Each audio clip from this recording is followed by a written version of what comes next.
ഭയങ്കര മഴ പെയ്യുക. തുള്ളിക്ക് ഒരു കുടം വെച്ച് പെയ്യുക.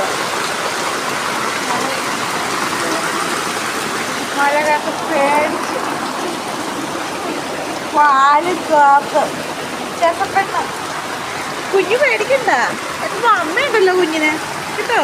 കുഞ്ഞ് പേടിക്കണ്ട കേട്ടോ. ചെവിയൊക്കെ വെച്ചേക്കുന്നുണ്ടോ? പാവം പേടിച്ചിരിക്കുക. മഴ കണ്ടുകൊണ്ടിരിക്കുക. മഴ കണ്ടാൽ ഭയങ്കര പേടിയ. സോനെ അങ്ങനെ മഴ പേടിക്കണ്ട. കുഞ്ഞ് പേടിക്കണ്ട. അമ്മയുണ്ടല്ലോ കുഞ്ഞിന്. കുഞ്ഞിന് അമ്മയുണ്ടല്ലോ. പിന്നെന്നാ? അമ്മയും കുഞ്ഞും മാത്രമേ ഉള്ളൂ ഇവിടെ. ബാക്കി എല്ലാവരും വെളിയിലൊക്കെ പോയി. കുഞ്ഞിന് ഭയങ്കര പേടിയാണ്. ചെവി വെച്ചേക്കുന്നുണ്ട്. തുണിയൊക്കെ വിരിച്ചിട്ടിട്ട് അതിൻ്റെ മേളിൽ കയറിയിരിക്കുക. സോനെ പേടിക്കുന്നിട്ടാ. മഴ ഇപ്പം മാറുവേ. എല്ലാ മഴ ഇപ്പം മാറും.